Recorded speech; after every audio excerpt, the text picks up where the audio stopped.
en la mañana de hoy. Como bien decía Alejandro, acordamos la invitación de él para participar de esta sesión del Instituto. Moisés Sánchez es director ejecutivo de la Fundación Camanau.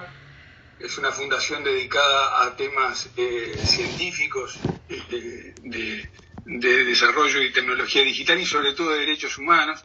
Y Moisés Sánchez es, aparte de ser director ejecutivo de la fundación, es un experto en toda esta temática de neuroderechos, un gran impulsor, un valor a nivel regional y yo agrego a nivel mundial sobre esta temática, porque es a su influjo y a su impulso que se va generando esta agenda sobre esta temática que hoy nos convoca. Así que agradecerle a Moisés la presencia en el día de hoy y seguramente él nos haga una breve introducción sobre esta temática y un breve raconto del caso que vamos a exponer en el día de hoy.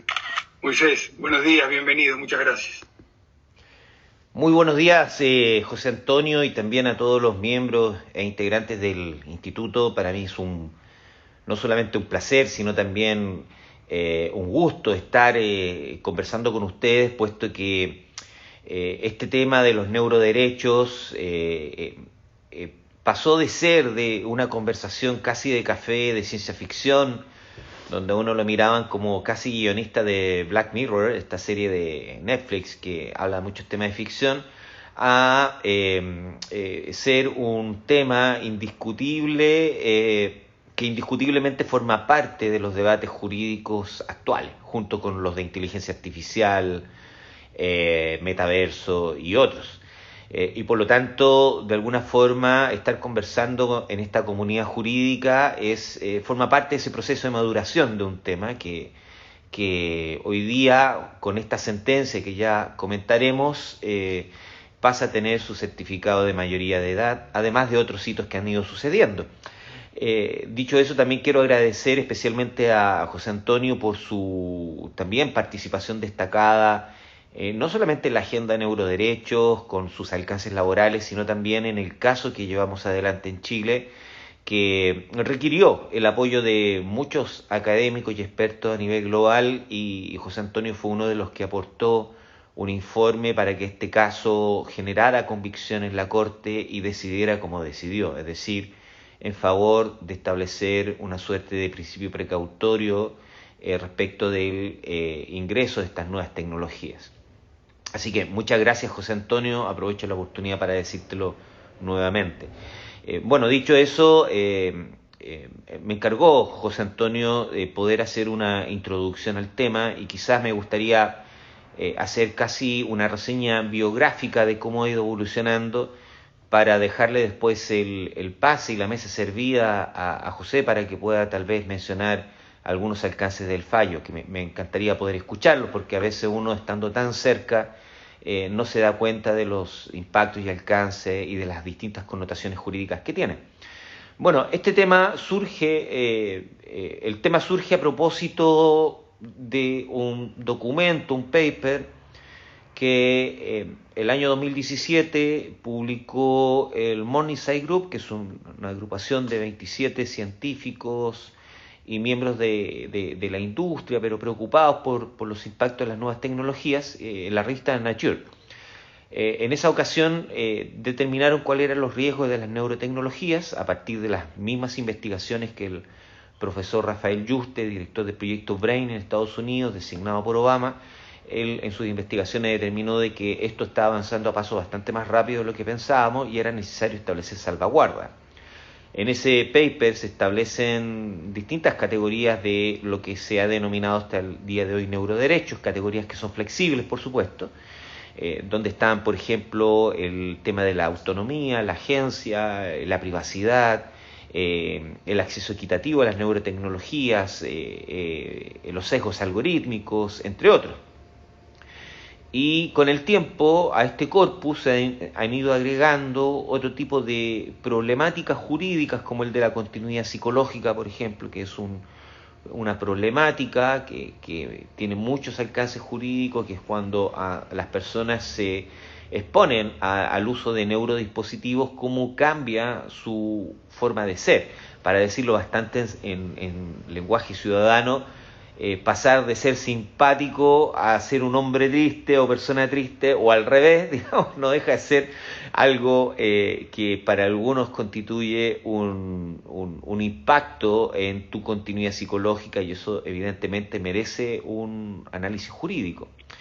Y por ahí han ido surgiendo distintos alcances de lo que podrían ser los neuroderechos. El año 2019, Rafael Yuste vino a Chile al Congreso del Futuro, que es un gran evento que congrega a grandes expertos científicos, premios Nobel, y que se ha posicionado a nivel global como uno de los principales eventos de la ciencia y la tecnología. Y él ya tenía la idea de poder avanzar en una suerte de generación de regulaciones internacionales para protegernos respecto de lo que viene. Y en esa oportunidad se convocó por parte de la fundación que organiza el Congreso a algunos expertos que habían trabajado en el escenario internacional.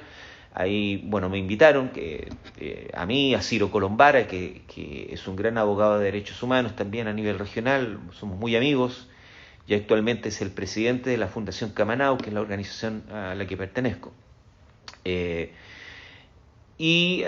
Bueno, ahí se planteó la necesidad de generar un proceso que permitiera determinar salvaguardas desde el punto de vista de los derechos humanos. Y comenzó un proceso. Obviamente en el camino nos topamos con problemas graves como la pandemia, por ejemplo, que nos obligó a ralentizar de alguna forma la estrategia que teníamos determinada. Y después de la pandemia, o casi en el momento en que ya había una cierta flexibilidad, fue más sencillo poder avanzar, sobre todo porque las preocupaciones globales de los organismos de derechos humanos ya estaban volcando desde los impactos de la pandemia hacia otros temas. Para ser bastante puntual, lo que sucedió es que a partir de eso logramos, por ejemplo, y aquí voy a enumerar hitos que son claves, que este tema fuera incorporado en el año 2021 en la agenda oficial del Comité Jurídico Interamericano. Eso llevó a que ese mismo año, en el mes de agosto, se emitiera por parte de un grupo de expertos que logramos convocar, que asesoró a este Comité Jurídico Interamericano y que apoyó la labor de Ramiro Orias, que es el integrante a cargo de este tema, en la elaboración de una declaración de neurotecnologías y derechos humanos que abarcó todos estos puntos que mencionamos, además de otros alcances más bien vinculados a temas de transparencia, responsabilidad del Estado y algunas recomendaciones hacia el mundo académico, etc. Ese mismo año, el año 2021, se logró hacia finales de año que Chile tuviera una reforma constitucional que ya se venía discutiendo desde antes de la pandemia, que garantizaba la protección de la actividad cerebral y de la información que proviene de ella. Esta reforma constitucional, sumada a la declaración, generaron un efecto muy positivo, aunque todavía de alcance limitado. En los países de la región hubo muchos expertos y académicos que se preocuparon de este tema, nos llamaron, se contactaron y empezaron a investigar por su cuenta. Ya el año 2022 el tema empieza a crecer y varios actores como relatores de Naciones Unidas de libertad de pensamiento, por ejemplo, o actores como el mismo Consejo de Derechos Humanos, a mediados del año 2022 desarrolló una sesión especial para discutir este tema, donde se aprobó una resolución. Ahí estuvimos participando junto con el doctor Rafael Yuste, donde se generó el compromiso de que este comité avanzara en un informe que determinara cuáles eran las principales vías de acción jurídicas que podíamos tener a nivel internacional para moderar los impactos de estas neurotecnologías. Eso constituyó un impacto político tremendo porque es un espacio donde se juntan los representantes de los estados y fueron los representantes de los estados los que decidieron avanzar en este tema. Y también el año 2022 se realizó una importante audiencia ante la Comisión Interamericana de Derechos Humanos, que tuvimos el placer de organizar, donde varios expertos también hicieron presente a esta comisión cuáles eran los alcances e importancia de este tema. Ahí ya se nos va el año 2022 y comenzamos en un 2023 que estuvo lleno y repleto de buenas noticias, como por ejemplo que entrado en marzo, el 9 de marzo de este año, ya el Comité Jurídico Interamericano aprobó una suerte de upgrade, una suerte de documento bastante más sustantivo que se llaman los Principios Interamericanos sobre Neurotecnologías y Derechos Humanos, que generó un efecto en la región muy interesante porque fue ese documento que fue también elaborado por el mismo grupo de expertos que estuvimos coordinando junto con el Comité Jurídico, generó un impacto tal que casi motivó de manera directa a que Brasil en las semanas siguientes pudiera presentar una reforma a su constitución protegiendo la integridad mental. Y que también a las semanas siguientes México pudiera presentar también una reforma en la misma línea. Entonces pasamos de ser Black Mirror a tener dos procesos de reforma constitucional en marcha, a tener discusiones de posibles cambios legislativos en Colombia y de tener también una conversación abierta en el caso mismo de Uruguay, que seguramente José Antonio podrá hacer algún tipo de referencia. De hecho nos tocó participar en una reunión de AGESIC con quien yo había tenido la oportunidad de trabajar hace años en la agenda de acceso a la información pública y que estaba muy interesado en poder avanzar en esto. Así que creo que esto está abriendo una conversación bastante novedosa y también ha sucedido de que esto ha generado el compromiso o el involucramiento de actores que hasta el minuto no eran un poco ajenos, como algunas organizaciones o activistas y gente del mundo académico, más bien del mundo de los datos personales, que al principio veían este tema como algo un poco ajeno y poco a poco se han ido involucrando, y de hecho es así que la actual reforma de la Ley de Protección de Datos de Perú tiene dentro de sus modificaciones la posibilidad de proteger los neurodatos, que es una innovación bastante importante.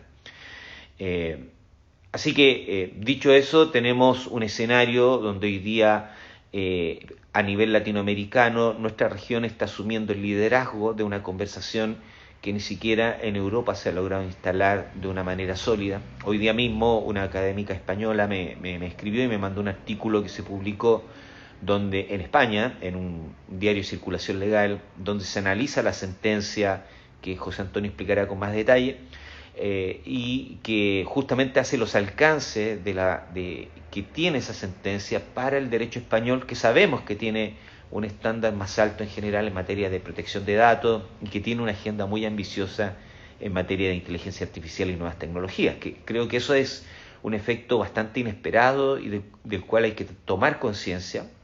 Y en esa línea Latinoamérica se pone a la vanguardia de estas conversaciones y eso es reconocido por todos los actores. En el mes de julio de este año sucedió un hito importante que marca el certificado de mayoría de edad de esta agenda, que es la reunión que se produjo el 13 de julio en Francia, en París, por parte de la UNESCO, coordinada por algunos actores del IBC, del Instituto del Comité Internacional de Bioética de UNESCO, que se ha encargado sistemáticamente durante 2 ciclos, 2 periodos de desarrollar informes sobre el tema de las neurotecnologías y que en el fondo planteó la conversación de la necesidad de evaluar la creación de una suerte de declaración de protección de las personas frente a las neurotecnologías, de la misma manera que la UNESCO generó una declaración para la protección del genoma humano.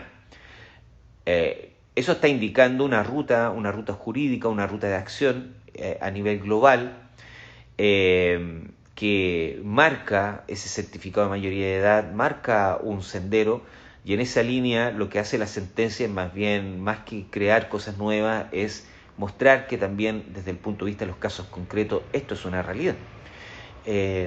Finalmente, es simplemente decir de que el tema de las neurotecnologías es un tema que va más allá de los dispositivos, porque a veces las personas creen que regular la neurotecnología es regular los dispositivos. Cuando hablamos de neurotecnología estamos hablando de inteligencia artificial. No existe neurotecnología sin la inteligencia artificial.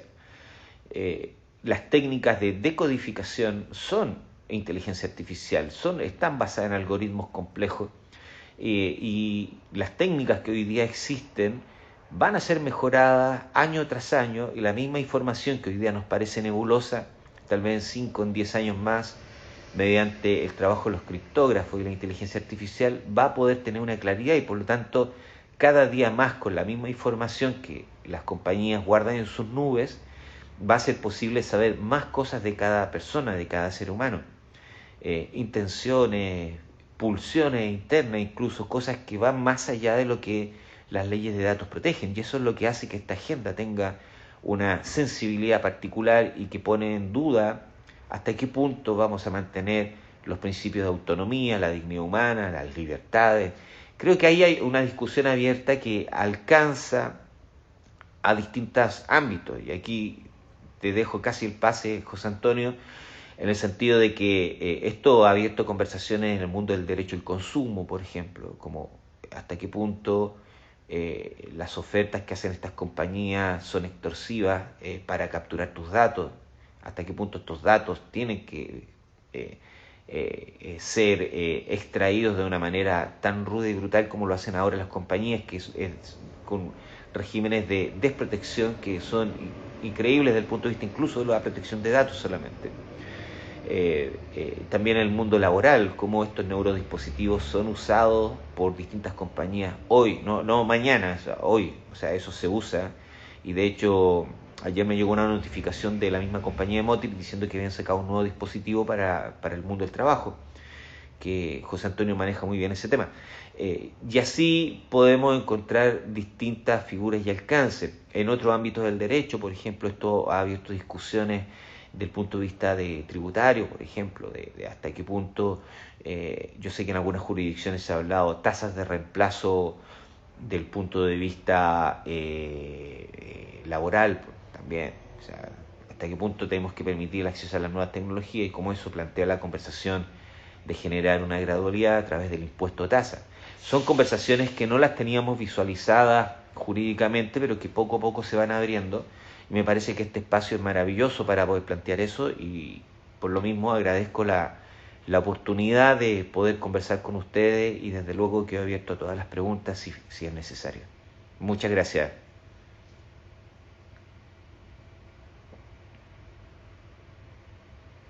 Muchísimas gracias por esta presentación inicial. Creo que pasó por una cantidad de temas y sobre todo nos dio una cantidad de información de algunos asuntos que no conocíamos, o algunas declaraciones, resoluciones, con lo cual me parece que fue la mejor antesala para escuchar a José. Muchísimas gracias, Moisés. A ustedes, muchas gracias. Muchas gracias, Moisés, por la introducción. Gracias, Alejandro, por el pase. Yo le voy a pedir a Adriana, por favor, si es tan amable, si me permite compartir pantalla.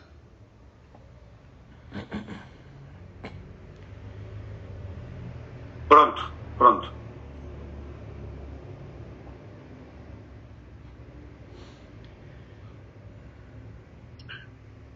Bien, no sé si se ve bien.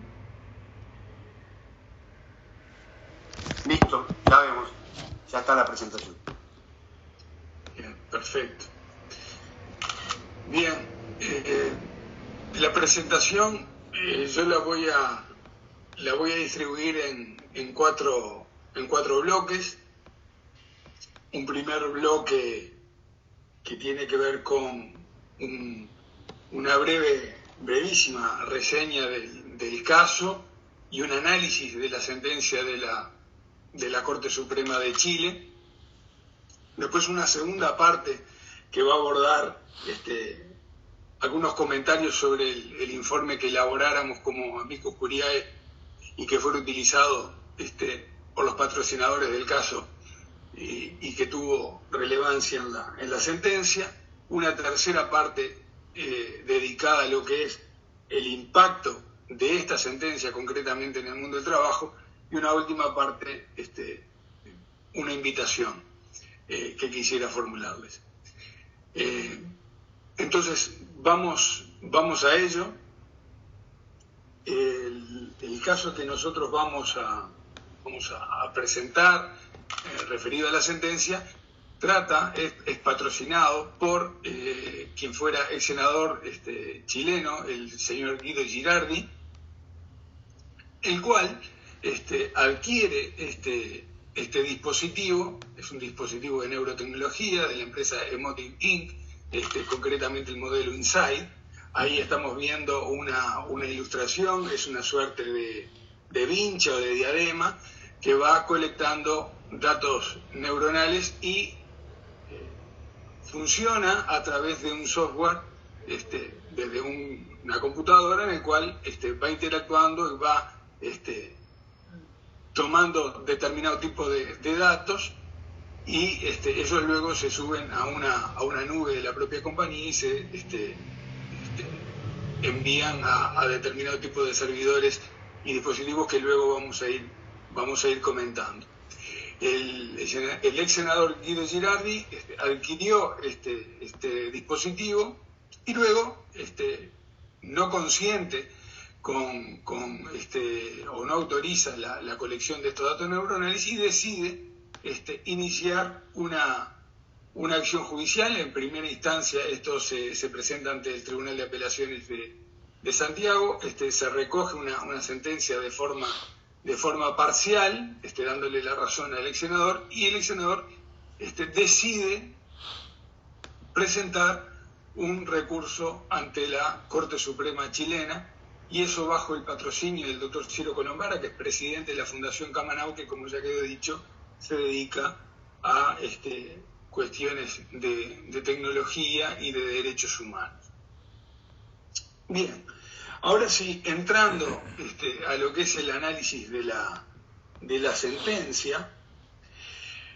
Esta es una sentencia de la Corte Suprema de Chile de fecha 9 de agosto de 2023. Como ustedes bien saben, es una sentencia muy reciente y consiste concretamente en lo que se denomina una acción constitucional de protección. Esto es lo que impulsa el senador Girardi, es decir, una acción constitucional de protección.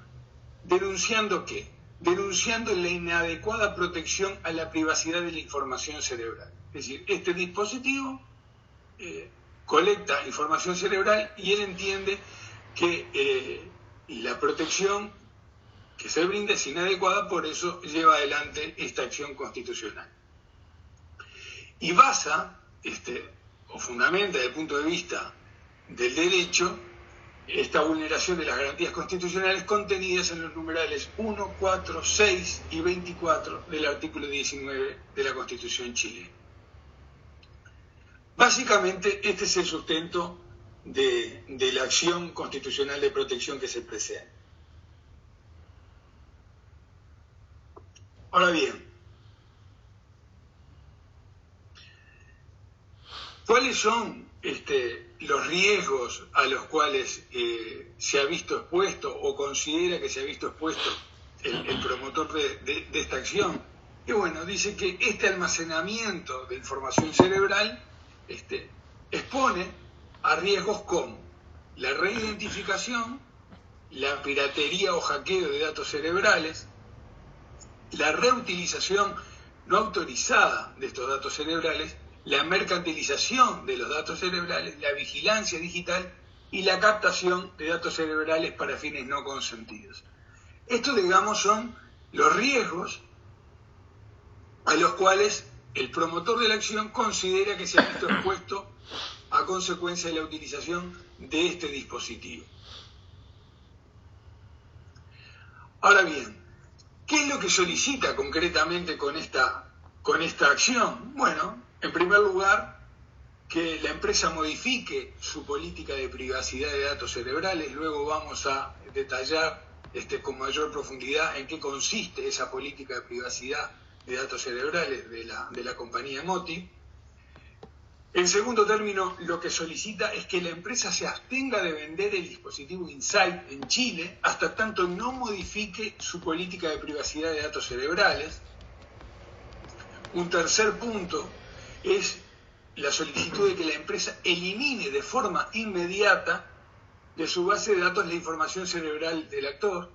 Y en último término, que se adopten todas las medidas necesarias para restablecer el imperio del derecho, es decir, que se apliquen no solo la norma constitucional, sino también algunas otras legislaciones vinculadas a la protección de datos personales o incluso a la regulación de dispositivos médicos. Luego vamos a ir detallando un poco cuáles son esas normas jurídicas en las cuales solicita que se apliquen y qué implicancias tienen, en este caso en concreto, respecto sobre todo del tipo de tecnología que se utiliza y del tipo de datos que se colectan.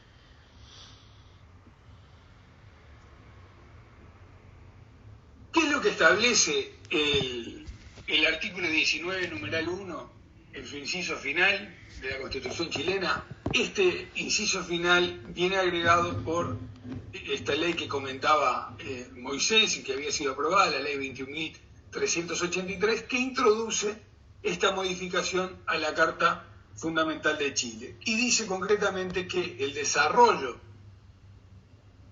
científico y tecnológico estará al servicio de las personas y se llevará a cabo con respeto a la vida y a la integridad física y psíquica.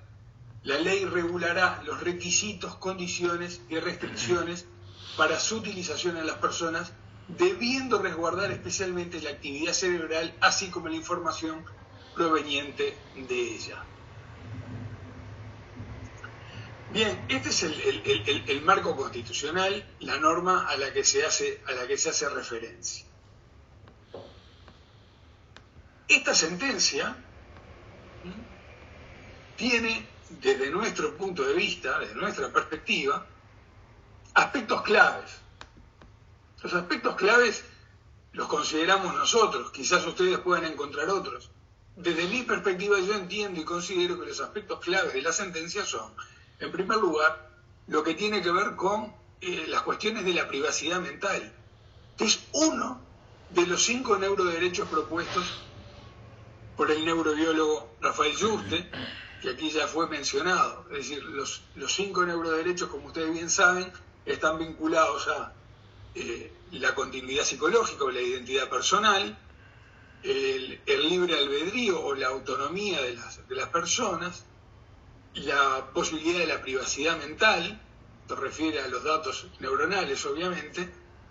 En cuarto lugar, el acceso equitativo a tecnologías de mejora, es decir, la posibilidad de ser aumentado cognitivamente a través de dispositivos neurotecnológicos.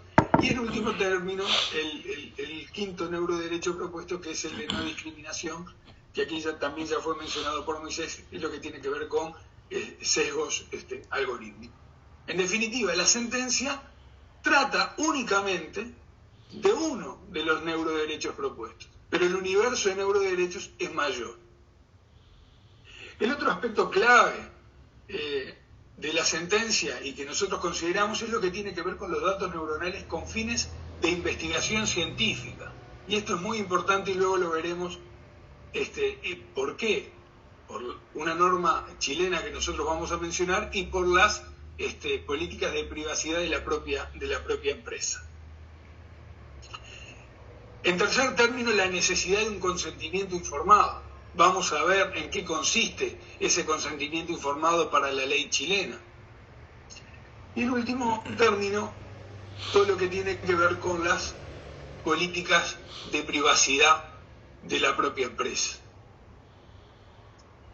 Aspectos secundarios de la sentencia, por lo menos para nosotros, por lo menos para mí, aspectos secundarios de la sentencia, esto es lo que tiene que ver con la autorización del Instituto de Salud Pública y la documentación aduanera. Bien, hasta aquí una breve referencia a los aspectos principales de esta sentencia, y ahora voy a intentar en breves minutos desmenuzar un poco o especificar un poco el contenido de esa sentencia y aquellos aspectos que yo considero más relevantes. El actor, entre otras cosas, cuando presenta la sentencia y sus fundamentos, habla de esa colección de datos cerebrales, de colectar esos datos cerebrales por parte de la empresa Emotiv, señalando particularmente que aún en caso de darse de baja, es decir, aún en caso de cerrar la cuenta, en el software que proporciona este dispositivo, aún en ese caso, la empresa retiene la información cerebral para propósitos de investigación científica e histórica. Es muy importante esto y luego lo vamos a ver. Retiene aún los datos cerebrales para fines de investigación científica e histórica. Ahora bien, ¿cuál es la defensa que elabora la empresa recurrida ante esta acción de protección iniciada por el ex senador Guido Girardi? Bueno, menciona aspectos centrales como lo siguiente, es decir, bueno, esta es una empresa, si bien de biotecnología, es una empresa que comercializa dispositivos neurotecnológicos, pero sin fines terapéuticos. Sin fines terapéuticos. Es un dispositivo de tipo de electroencefalograma móvil que va colectando actividad cerebral para su autocuantificación, investigación de campo, pero no se vende como un dispositivo médico. Es la propia empresa que dice no se vende como un dispositivo médico. Ahora bien, dice también que para la comercialización de este dispositivo, la propia empresa solicita el consentimiento expreso para el tratamiento de datos personales y cerebrales. Esto es muy importante. Es decir, la empresa solicita el consentimiento expreso para este tratamiento de datos y hace una diferencia entre lo que son datos personales y datos cerebrales. Es decir, aquí está dando por hecho que los datos cerebrales son datos diferentes de los datos personales, o por lo menos de los datos personales que nosotros habitualmente consideramos como tales. Desde mi perspectiva, los datos cerebrales obviamente es un dato personal, pero una subespecie dentro de los datos personales. Pero es algo diferente. Es algo diferente por lo que vamos a ver en el desarrollo de estos próximos minutos. Y bueno, y entre otras cosas dice que en realidad esta acción de protección se basa en riesgos hipotéticos, que no hay ningún riesgo concreto que haya sufrido el promotor de la acción. Y que el tratamiento de datos que se hace, de datos personales, aquí habla solo de datos personales, ya no menciona datos cerebrales, el tratamiento de esos datos es el mismo que realizan cualquier otro tipo de empresa tecnológica dedicada a estas plataformas, a este tipo de actividades. Es decir, las plataformas tecnológicas tratan del mismo modo estos datos personales y ellos no se distinguen de lo que hacen el resto. Finalmente dice que los usuarios tienen acceso y derecho a solicitar la cancelación de sus datos personales. Acceso y derecho a solicitar la cancelación de sus datos personales. Pero aquí tampoco habla de datos cerebrales. Solamente se restringe a hablar de datos personales cuando hace 2 párrafos hacía una distinción clara entre datos personales y datos cerebrales. Y otro aspecto que pone de relevancia la empresa es lo que ellos denominan la pseudonimización, es decir, la anonimización de los datos cerebrales, es decir, la posibilidad, esa desagregación entre el usuario y los datos que se colectan, tanto personales como cerebrales. Luego vamos a ver que eso en realidad no es así, porque es la propia empresa que reconoce, y lo reconoce ya en la sentencia del Tribunal de Apelaciones, cuando se ofrece a reintegrar los datos cerebrales colectados del promotor de la acción. Es decir, si son datos anónimos, si son datos anonimizados, ¿cómo es que se puede comprometer e identificar los datos del promotor? Bien. Y dice que esos datos personales son guardados solo mientras la cuenta del usuario está abierta y existan justificaciones legales para su retención. Ya vimos que eso no es así. Y aquí vuelve a diferenciar respecto de los datos cerebrales, porque dice que esos datos cerebrales tiene siempre el usuario la posibilidad de revocar su consentimiento al tratamiento de esos datos. Ya vamos a ver que no es tan fácil. Yo diría que es casi imposible.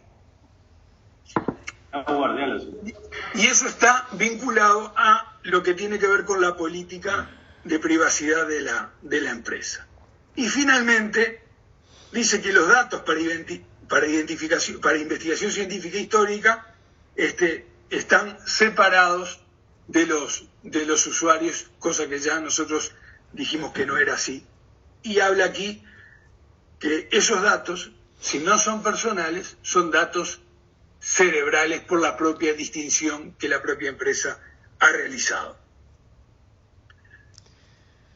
En el fallo de la Corte de Apelaciones, el Tribunal de Apelaciones ya había solicitado al Instituto de Salud Pública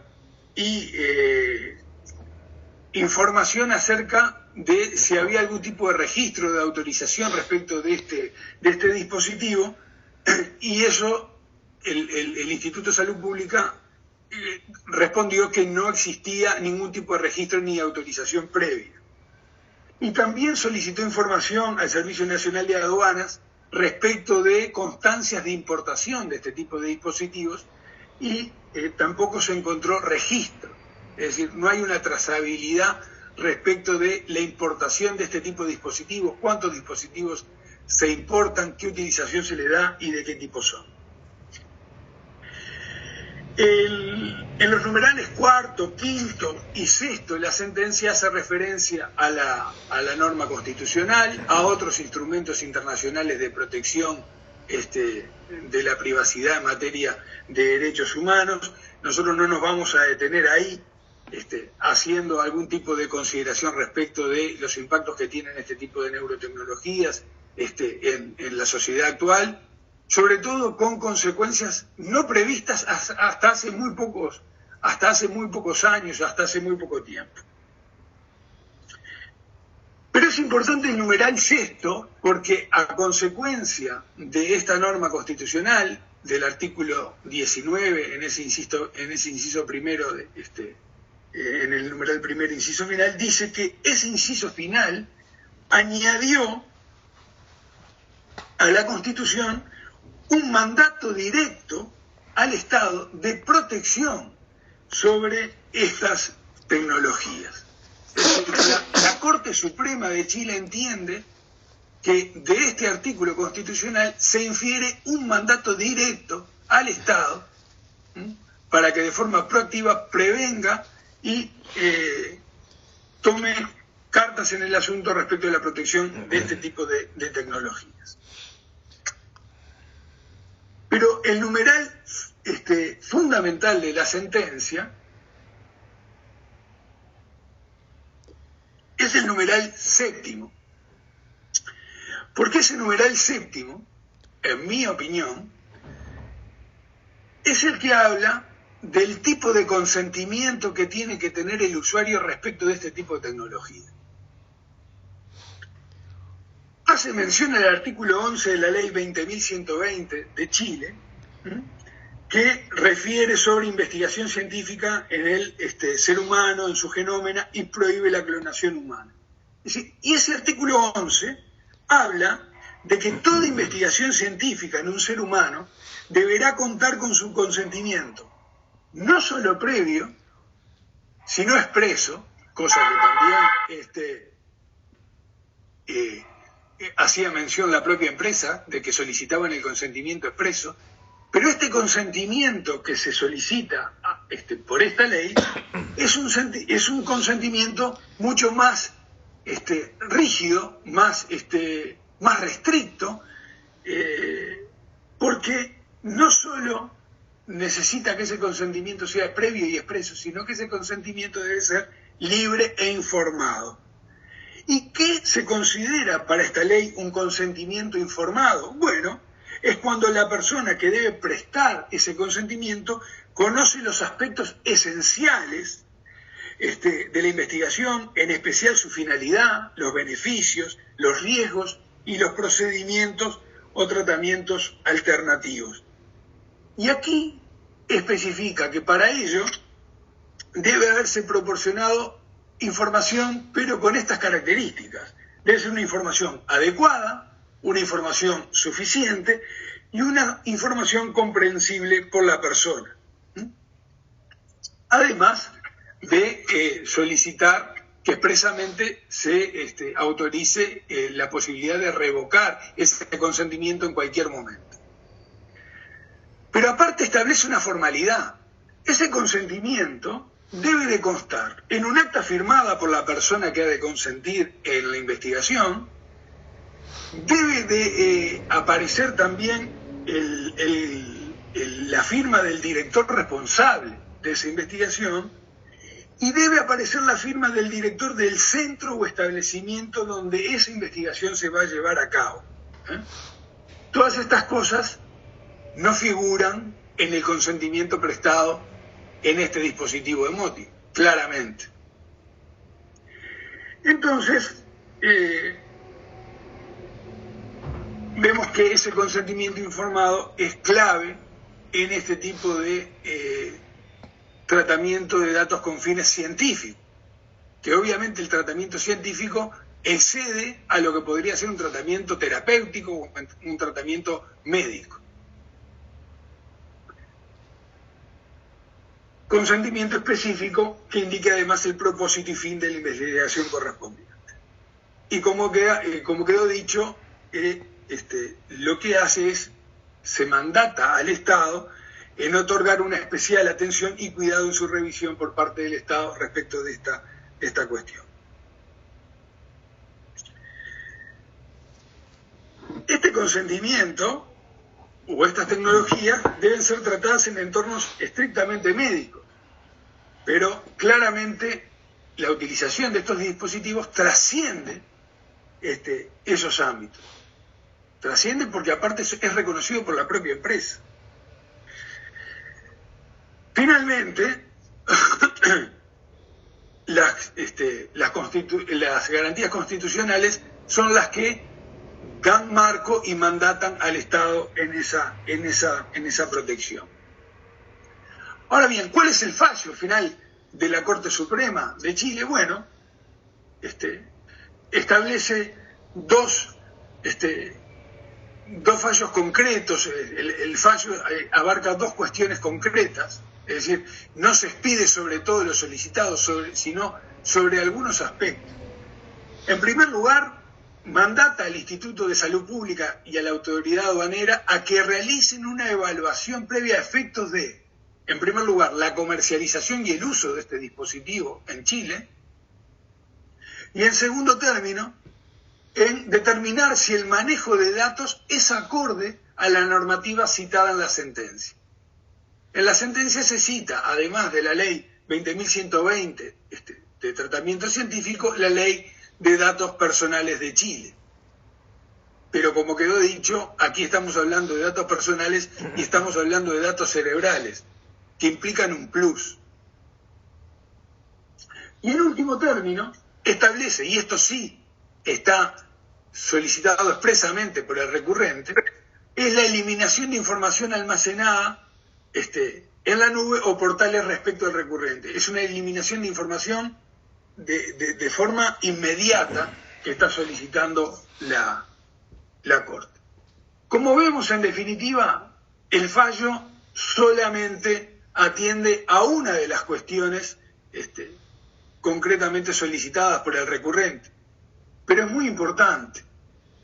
Es importante que nosotros mencionemos que esta sentencia está siendo actualmente muy cuestionada en ámbitos académicos en Chile.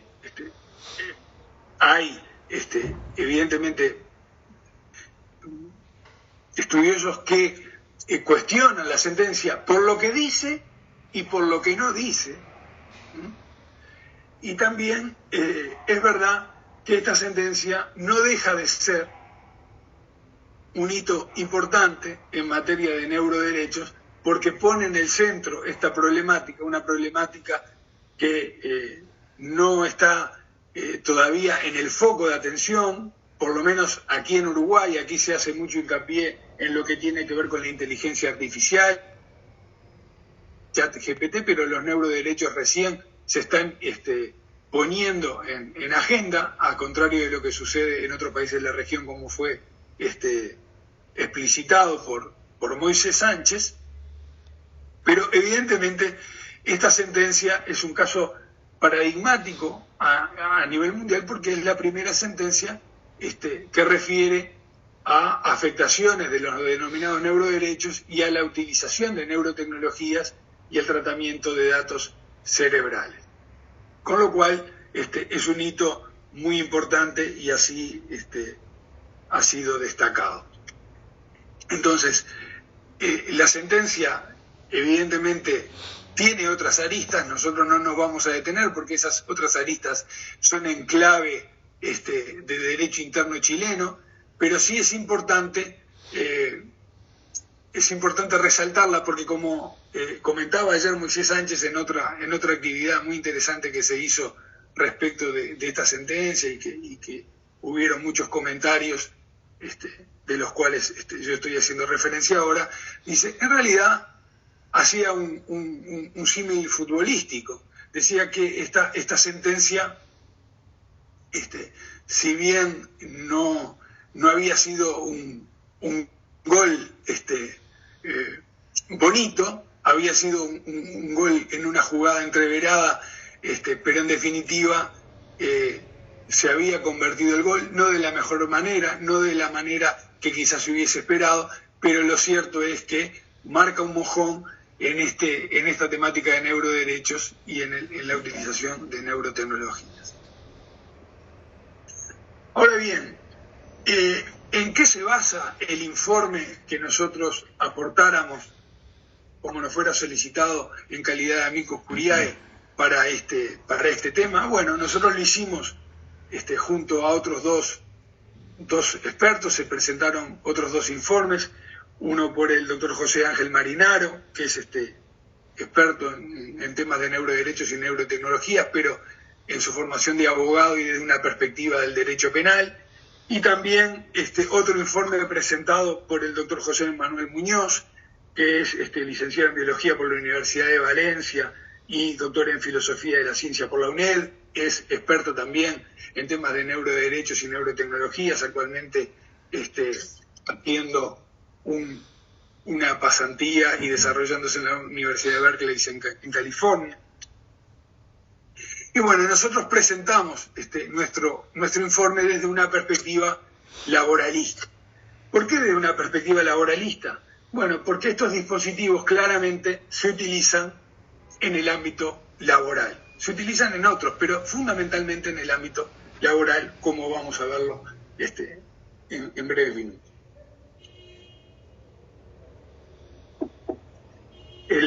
La perspectiva laboralista viene dada porque la introducción de tecnologías, de nuevas tecnologías, concretamente de este tipo de neurotecnologías, impactan fuertemente en todo lo que tiene que ver con la organización, la dinámica laboral, y sobre todo lo que tiene que ver con el monitoreo y control de las tareas, así como la introducción de la posibilidad de monitorear datos y colectar datos para tomar decisiones, ya sea de promoción, de sanción, de retención o incluso de despido, en el decir de otra experta en neuroderechos como es Nita Farahani.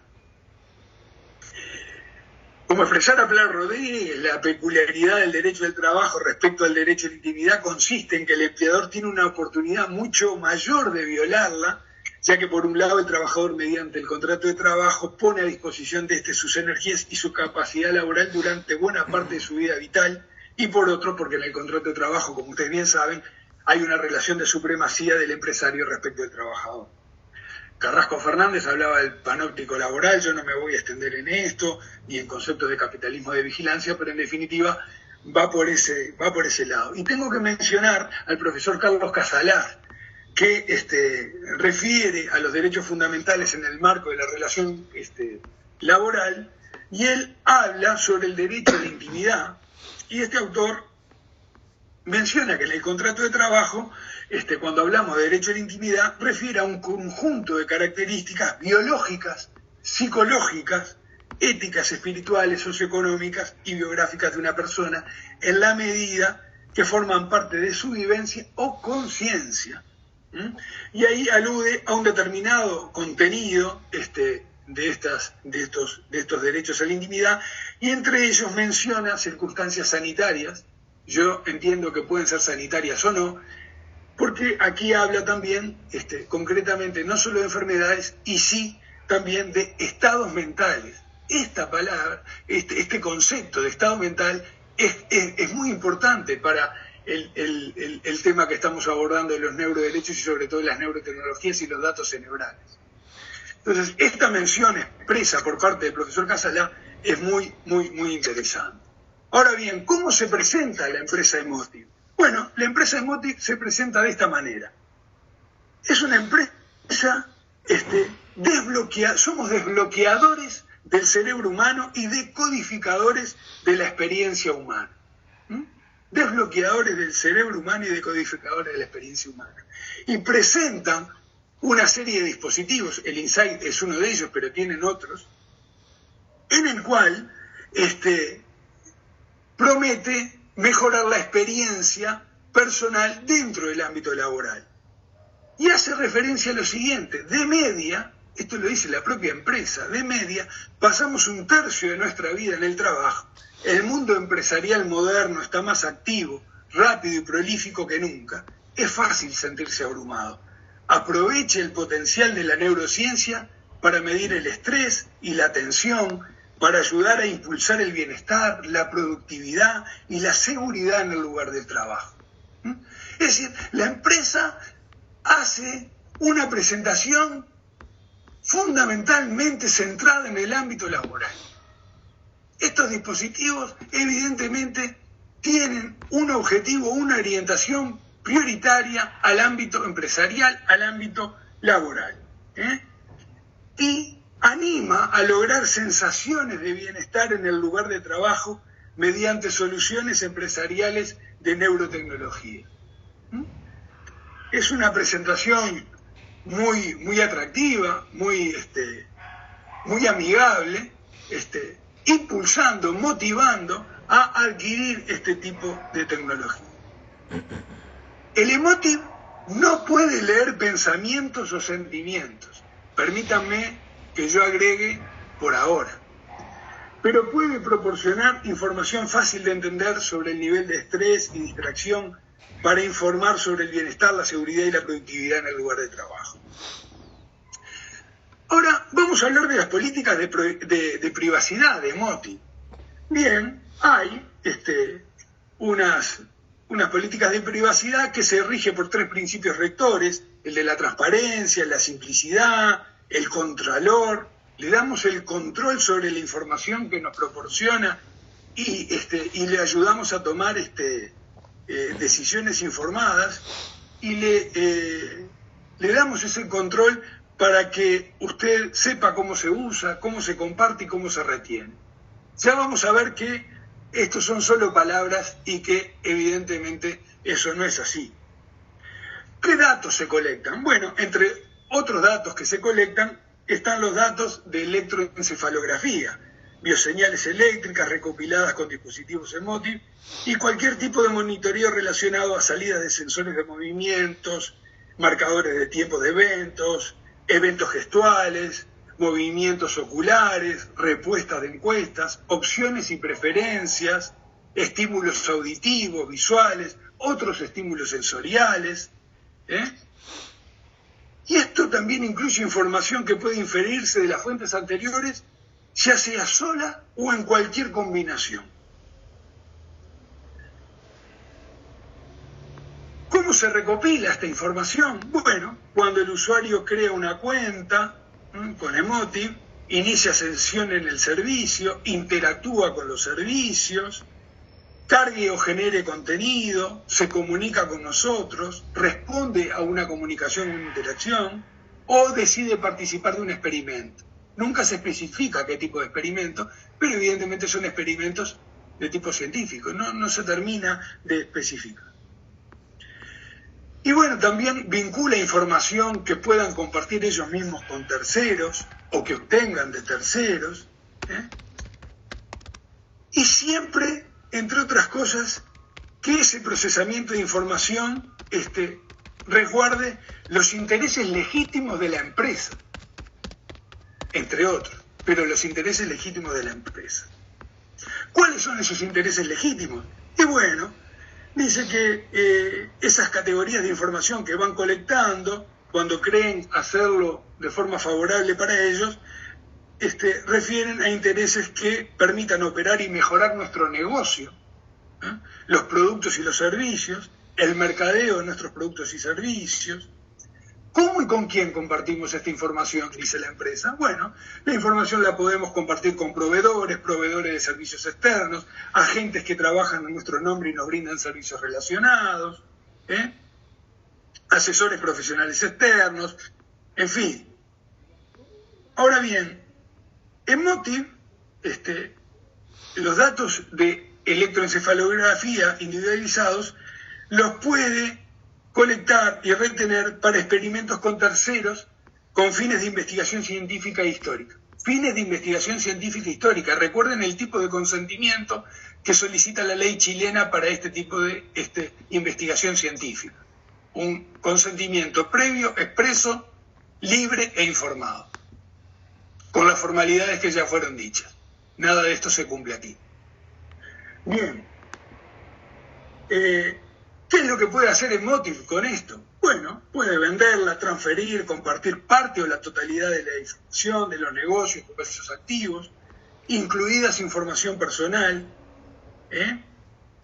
ya sea en un negocio comercial, producto de una fusión, de una consolidación, de una adquisición. Le dice al usuario que el firmar el consentimiento reconoce que esas transferencias pueden ocurrir y que cualquier adquirente o sucesor de Emotiv puede continuar tratando esa información personal y cerebral. ¿Dónde se almacena esta información? Bueno, esta información que recopilamos se almacena en servidores de acceso limitado ubicados en Estados Unidos y otros países donde Emotiv tiene instalaciones, más de 140 países. Sin embargo, le advierte al usuario que esta medida de seguridad no es 100% efectiva y no podemos garantizar la seguridad de su información personal.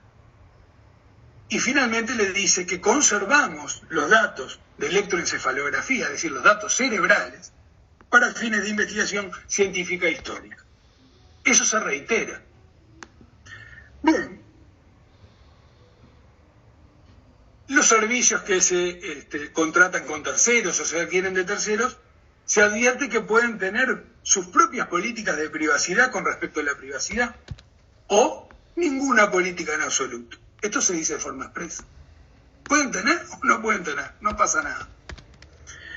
Opciones de privacidad. El usuario tiene ciertos derechos con respecto a su información personal. Ciertos derechos. ¿Cuáles son esos ciertos derechos? Nosotros vamos a hacer un resaltado en ello.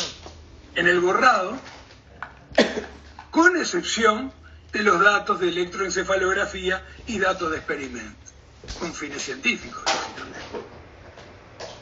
¿Cuándo se puede retirar el consentimiento? Bueno, se puede retirar el consentimiento. ¿Y cómo? Cualquier uso de sus datos que ya se haya realizado antes de que recibamos su solicitud, no se puede revertir. No se puede deshacer, ni se puede retirar. Si retira su consentimiento, podemos seguir utilizando, aún así, sus datos de encefalografía y los datos de experimentos y compartirlos con nuestros proveedores de servicios externos para proporcionar y mejorar nuestros servicios. Una vez que Emotiv proporciona los datos de su experimento al científico tercero que realiza el experimento, Emotiv no podrá eliminar dichos datos de la posesión del científico. Y bueno, y finalmente dice que el usuario tiene derecho a presentar una queja sobre las prácticas de Emotiv con respecto a su información personal ante la autoridad supervisora de su país o Estado miembro de la Unión Europea. Y esto es lo que hace el ex senador Girardi. Es decir, bueno, si la propia empresa, aparte, y aunque no lo dijera, lógicamente, pero la propia empresa te dice que tú tienes derecho a presentar una queja sobre las prácticas de Emotiv con respecto a tu información personal, bueno, yo lo hago. Pero aunque no lo dijera, va de suyo que lo puede hacer y de hecho lo hace. Finalmente, al cerrar la cuenta, Emotiv, aún así, y ya fue dicho al principio de esta exposición, puede conservar su información personal para proteger los intereses comerciales de Emotiv y parte de la información puede permanecer en copias archivadas o de respaldo para nuestros registros. Conservaremos sus datos, vuelve a reiterarlo, yo no sé si no lo repite 10, 15 veces, que los datos de electroencefalografía son conservados por esta empresa con fines de investigación científica e histórica. Bueno, algunas conclusiones. Si estamos hablando de herramientas efectivas que operen por debajo de nuestro nivel consciente, como son datos cerebrales, porque hay datos que nosotros somos conscientes que estamos utilizando, hay mecanismos cerebrales que nosotros somos conscientes, como en este momento yo estoy hablando y soy consciente de que estoy gesticulando.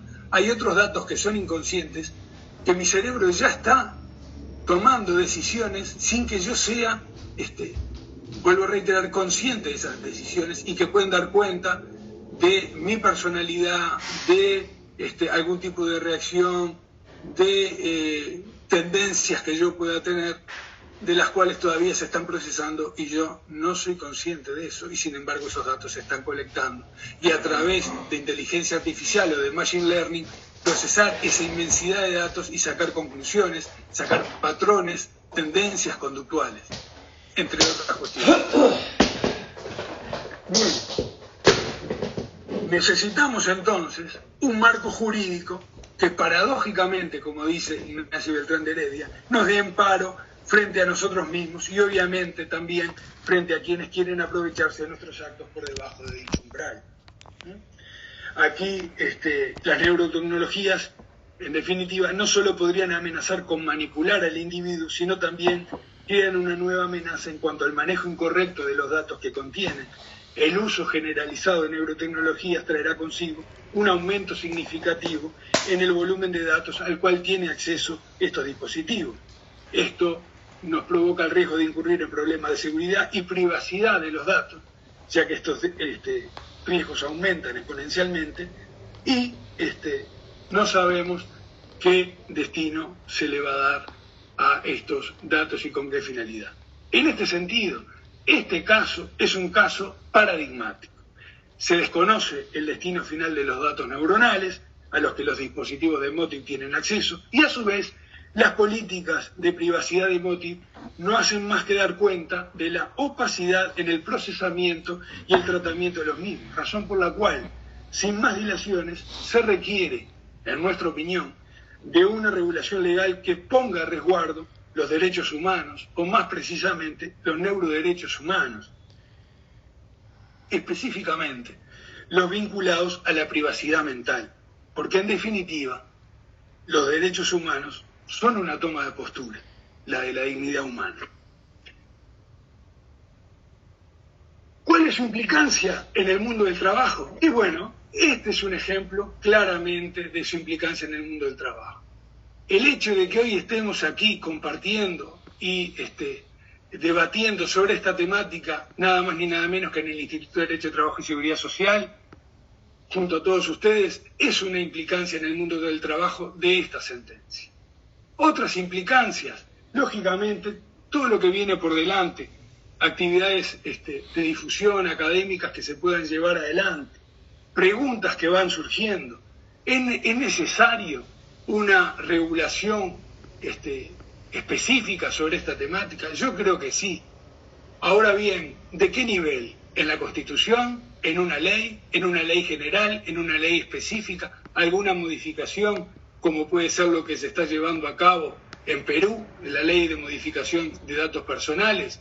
Ahí mucho tiene que ver la doctora Aparicio. Compartimos hace unos meses una actividad y ella hablaba y tomó debida nota de estas neurotecnologías y iba a introducir el tema, y seguramente algo de eso hay ahí. Antes de la enmienda constitucional de Brasil ya había en el año 2021 un proyecto de ley que modificaba o intentaba introducir el uso de neurotecnologías en la Ley General de Protección de Datos Personales de Brasil. Es decir, esa puede ser una alternativa. Ahora bien, otra perspectiva del mundo del derecho del trabajo tiene que ver con lo que nosotros denominamos neuroderechos laborales. Neuroderechos laborales, ¿qué son? Es una mención, es un nomenclátor, pero son aquellas normas que necesariamente nosotros vamos a tener que ir pensando, ir elaborando. La Carta de Derechos Digitales de España es un antecedente normativo fundamental para los neuroderechos laborales, porque ahí prevé la utilización de neurotecnologías en el ámbito laboral. No tiene fuerza normativa, no tiene fuerza obligatoria, pero es una guía fundamental en esta temática. De hecho, la profesora Luz Rodríguez, a través de la Universidad de Castilla-La Mancha, ya van a reglamentar esa Carta de Derechos Digitales, van a trabajar desde una perspectiva laboral. Es muy interesante eso. ¿Qué es lo que sucede con los sindicatos desde el punto de vista de la negociación colectiva? Estos temas no habrá que ponerlos sobre la mesa, no habrá que empezar a tratarlos, no habrá que empezar a considerarlos. Bien, son muchas las interrogantes y muchas las perspectivas. Y finalmente yo dije que les iba a hacer una invitación. Y la invitación es a escuchar un poco de música. Y un poco de música, ¿por qué? Porque en julio de este año, la empresa Apple ya ha presentado una patente para unos dispositivos de AirPods con electroencefalografía. Ya vamos a poder escuchar música. Este tipo de cuestiones ya están en el mercado, pero ahora es Apple la que se suma a este tipo de dispositivos, donde van a poder colectar datos cerebrales e ir monitoreando esas cuestiones, entre otros datos biométricos que va a poder colectar este tipo de dispositivos. Por lo tanto, si alguno de ustedes, y esto dicho en tono de broma, por supuesto, y en serio también, les obsequia algún dispositivo de esto para escuchar música y relajarse mediante uno trabaja, yo me lo pensaría 2 veces y quizás, tal vez, 3. Muchas gracias. Muchas gracias, José. Muy interesante tu presentación. También la del doctor Moisés Sánchez, de modo que estamos muy agradecidos por